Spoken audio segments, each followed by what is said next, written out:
আসো খেতে আসো, আসো। শিউলি খাবি তো? খাবি তো? খাবি না কেন?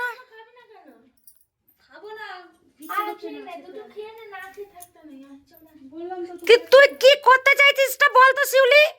তোকে আমাকে রুড ভাবে বলতে আমি বাধ্য হচ্ছি। তুই কি করতে চাইছিস? কালকে তো বাড়ি চলেই যাবি, তোকে তো আমি আটকে আর রাখছি না। তো যেটা ইচ্ছে সেটাই করবি। তাহলে তুই কি করতে চাইছিস? খাবি না তো কি করবি? রাতের খাবারটা খাবে কে? আরে ঠিক আছে খেয়েছিস মানে তুই কি লাইক হয়ে গেছিস নাকি রে শিউলি? আমাদের মাথার ওপর দিয়ে হাঁটছিস নাকি? আস্তে কথা বলো তো রাতবেলায়। আস্তে কথাটা বলবো কেন মাসি? তাহলে বলো বাড়ি থেকে খেয়ে এসছে বলছে, এটা কোনো কথা? তাহলে এগুলো তো খা, এগুলো খা, পিঠে পিঠে আমি তো বললাম আমি খেয়েছি তো, কত ধরে আমার পেটে। আমার মা কি বললো তোকে? আমার মা কি বললো তোকে বাইরে থেকে খেয়ে যা শিউলি? না, আমাকে বলেছিল খেতে, আমি খাইনি। তাহলে আমার বাড়িতে তুই কি করতে গেলি? আমার মা যে তোকে ডাকলো, কি করতে গেলি বল তো? ইয়ার কি মারতে? না, এই চিল্লায় না। চিল্লাবো না কেন মাসি? তুমি বলো, বলছি এখন বাড়ি থেকে খেয়ে এসছি। তুমি এবার তাহলে বলো রাগটা হবে কিনা? হবে, ছেড়ে দাও। ও কি বাইরে থেকে কোনোদিন খেয়ে এসছে আজ অব্দি? মাসি বলো না তুমি। আজকে খেয়ে এসছি।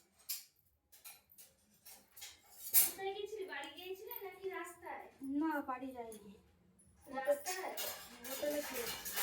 হোটেলে খেতে চলে গেলি? তোর তো বিশাল উন্নতি হয়ে গেছে রে শিউলি। তুই তো বিশাল বড় হয়ে গেছিস।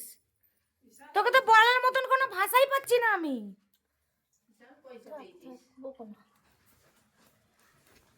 বকবো নাটা কেন? ও হোটেল থেকে খেয়ে এসছে বলছে, তুমি শুনছো কথাটা? তাহলে বাড়ির খাবারটা কে খাবে রে? টাকা লাগে না বল বাড়ির খাবারগুলো তৈরি করতে? কেন বলবো না মাসি? বলো তো, কোনোদিন হোটেল থেকে খেয়ে এসছে কি? কি মনে করছিসটা কি? কি করতে চাইছিস? মানুষ তো এমনি আমাদের ভুল বোঝা শুরু করে দিয়েছে, ভাবছে তোকে আমরা তাড়িয়েই দিচ্ছি জোর করে। আমার একটা কথাই বলবো বন্ধুদের, আমার খারাপ লাগলো যে এই ঠাকুরের প্রসাদ বানাচ্ছি, যে আমি নাকি এই দেখো আজকে পোষকালী পুজোর শেষবার, এই দেখো আজ তো সংক্রান্তি, এই দেখো শিউলিকে নাকি হাত খরচা দিই না। একজনে কমেন্ট করেছে তোকে নাকি আমরা হাত খরচা দিই না, তোর ছেলের খরচা দিই না, তোর ব্যাংকের অ্যাকাউন্টই নেই। শিউলিকে আমি ব্যাংকের অ্যাকাউন্ট ঠিক করে দিলাম। আমরা বলে বলে শিউলির ব্যাংকের অ্যাকাউন্ট ঠিক হলো। শিউলির প্যান কার্ড ছিল না, প্যান কার্ড করিয়ে দেওয়া হলো। তোমাদের কথাগুলো না অনেকে একটু জেনে শুনে তোমরা বলো, এটাই বলবো। কিরম বেলেমটা দিয়ে যাচ্ছিস আমাদের, বুঝতে পারছিস তুই? এটাই আমার চলে যাওয়া নিয়ে আমি তোমাদেরকে বারবার করে আজকের ভিডিওতেও বলেছি, আবারও বলছি যে ওদের আমার চলে যাওয়ার নিয়ে কিন্তু ওদের কোনো দোষ নেই। শিউলি বলো, শিউলিকে কোনো সময় বলতে হয় কিনা বৈশাখী না দিলেও আমি গিয়ে শিউলিকে একটার বদলে আমি ও মুখ ফুটে বলেও না, আমি নিজে হাতে পছন্দ করে আমি জামা কিনে এনে দিই। সেখানে না ও না, সেটার বড় বেশি কথা না। কম, যাই দাম এই যে হোক, বলেছে তোকে নাকি হাত খরচা টাকা তোর হাতে দিয়াই হয় না, এটা মিথ্যা কথা বলিস না শিউলি। না, আমি তো বলিনি। আমাকে তোমরা যথেষ্ট আমার এই গেঞ্জি পরে জামা পরে জামা প্যান্টের থেকে বড় কথা ওর মানি ব্যাগে 50 100 200 টাকা সব সময়ের জন্য থাকেই। সব সময় টাকা দিয়ে আছে, ওর খরচা করে ফেলে রাখতে চায় না তাই। কিন্তু দরজা ওর ওর ওর ওর জন্য ওর জন্য একটা ভাড় অবধি জমানো হচ্ছে বন্ধুরা। ভাড়ে অবধি ওর জন্য টাকা স্পেশাল ভাবে জমানো হয়। তারপরে হচ্ছে শিউলি বলে যে এত দামি জামা কিনছো, এত দাম কত দাম। আমি বলি যে চুপ করে থাকতো, আমি বৈশাখীকেও নিয়ে যাই না। আমি ওকে নিয়ে গিয়ে আমার না না তুই কি করতে চাইছিসটা কি? জামা ওর পছন্দ না। তুই তো পুরো মিডিয়ার সামনে আমাদেরকে ছোট করে দিলি শিউলি। তোর কোনো অধিকার নেই আমাদেরকে ছোট করার। এই নিয়ে তোলপাড় হয়ে যাচ্ছে, তুমি জানো না? ইউটিউবটা খুলে দেখ একবার। এটাই মাসি, কারোর জন্য কিছু করে তো প্রত্যেকটা মানুষ আজকে 1.5 বছর ধরে শিউলিকে সবকিছুতে ব্লেম আসছে আমার। মন্দিরা, আরে মন্দিরা কি দেয় না দেয় কতটুকুনি জানে সবাই। তোর জন্য হচ্ছে, তোর জন্য। একটা ভাই বলো বোন বলো নিজের মতন আগলে রেখেছি ওকে। ও বলুক ছি, ও রাগ করে জেদ করে থাকলো, আমি রাগ জেদ করে ওর উপর থাকতে পারি না। আমার কি কথা বলি বলার মতন সত্যি কোনো ভাষা আমার নেই বন্ধুরা, সত্যি ভাষা নেই। আমি কেন রাগ হয়ে যাচ্ছে দেখতে পাচ্ছ তো? ও হোটেল থেকে খেয়ে এসছে। ও কোনোদিন হোটেল থেকে খেয়েছে? ও নাকি নাকি হোটেল থেকে খেয়ে এসছে। সত্যি আমি আর কিছু বলতে চাইছি না, আমি আর সত্যি বলতে পারছি না, আমি ফেড আপ, আমি পুরো, আমার ভাষা নেই।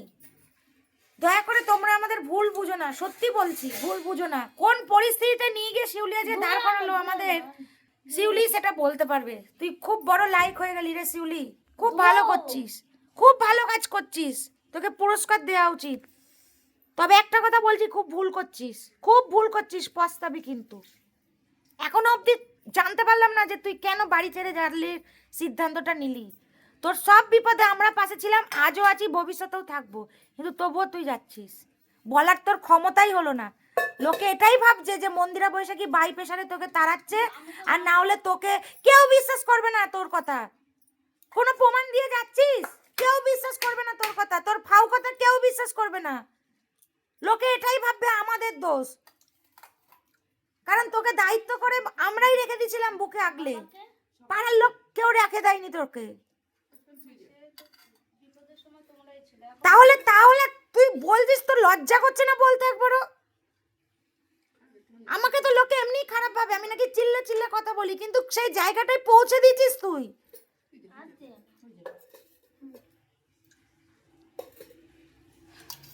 ঠিক আছে, বাদ দাও। ঠাকুরের প্রসাদ আজকে তুই খেলি না,